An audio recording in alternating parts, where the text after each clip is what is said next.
avec Béton News, formé pour informer. La qualité et la gouvernance. Qu'est-ce que nous avons pu programmer pour cette année? C'est sous le thème « Améliorer la qualité de l'enseignement par la bonne gouvernance et la redevabilité » que s'est ouvert les assises de la revue annuelle 2023 par le directeur provincial de l'EPST Tiangou, Jean-Marie Mvunzi. C'est mercredi 2 août 2023 dans la grande salle du lycée Saint-Germain-Angili. Ces assises de 3 jours entrent dans le cadre de matérialiser la vision du chef de l'État Félix-Antoine Tshisekedi Tshilombo et dans l'objectif de lier la vision du patron de l'EPST Maître Tony Mwaba, celle de rendre plus opérationnelle la gratuité de l'enseignement primaire et de lutter contre les antivaleurs dans le secteur de l'enseignement. Il s'est de signaler que, durant 3 jours, les professionnels de la Craie Blanche seront outillés de cette performance afin d'améliorer la qualité de l'enseignement dans cette province éducationnelle de la Tiangou. Surnommé l'homme d'élite contre les antivaleurs de la Tiangou, Jean-Marie Mvunzi, le prophète de la Tiangou, explique la quintessence de ces assises. Merci beaucoup. Vous avez constaté même dans mon mot d'orientation, je vous ai présenté toute la catégorie des invités que nous avons dans la salle. Ces invités font partie des acteurs éducatifs de notre province. Parce qu'aujourd'hui, l'éducation ou l'école est gérée en partenariat avec tous les partenaires qui concourent au bien-être de l'enfant, y compris la société civile. Vous avez vu, Humaye était dans la salle et il a même présenté un exposé. C'est pour dire que l'école appartient maintenant à la communauté. Ça n'appartient plus à un seul groupe de personnes, mais c'est toute la communauté qui doit savoir ce qui se passe à l'école. Et d'ailleurs, le thème de l'année le dit bien, hein, le redressement de notre système éducatif dépend de la bonne gouvernance et de la redevabilité que nous devons avoir vis-à-vis de partenaires. C'est en ce sens-là, c'est-à-dire que nous avons le partenaire éducatif et la société civile.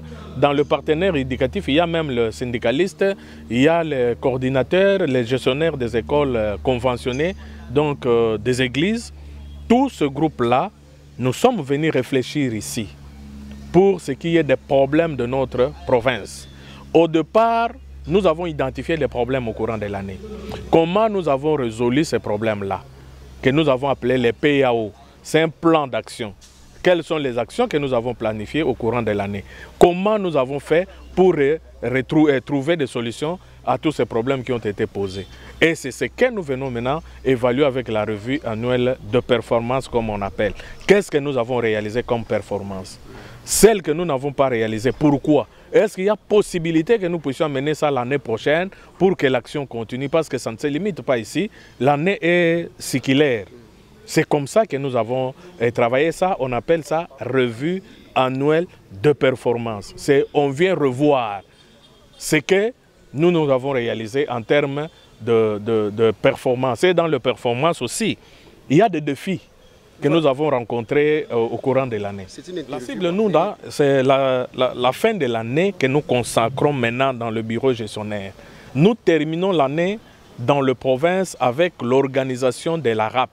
À tous les partenaires, nous les invitons à accompagner la province. Nous sommes en train d'identifier les problèmes qui minent le développement de notre province. Nous allons identifier les opportunités que nous avons dans notre province. Et nous allons formuler maintenant les recommandations concernant la base, concernant nous-mêmes, concernant le niveau national. Qu'à chaque niveau, que ces recommandations réellement soient réellement suivies pour atteindre l'objectif. Parce que le plus grand objectif, c'est l'atteinte de la qualité de l'enseignement en République démocratique du Congo. Et tout ce que nous mettons en place là, c'est pour concourir à cet objectif qui est le plus grand objectif, la qualité de l'enseignement. Et vous avez compris, son Excellence, le grand maître Tony Mwaba, a initié la lutte contre les antivaleurs. Parce qu'à un moment donné, il a identifié, il sait on peut tout donner. Mais tant qu'il y aura toujours les antivaleurs dans les écoles, on ne saura pas atteindre ces objectifs-là. C'est comme ça que maintenant, la lutte contre les antivaleurs, c'est parmi maintenant les objectifs que nous devons aussi atteindre. C'est vrai que c'est une lutte de longue haleine parce que nous montons notre stratégie, l'ennemi aussi montent ces stratégies pour contrer les stratégies que nous montons. Mais nous agissons la journée et agissent la nuit. Ceux qui agissent la journée voient bien que ceux qui agissent la nuit, nous vaincrons cette lutte ici. Eux que nous demandons son excellence de faire confiance en nous, nous allons gagner la lutte. Merci beaucoup. Je vous en prie.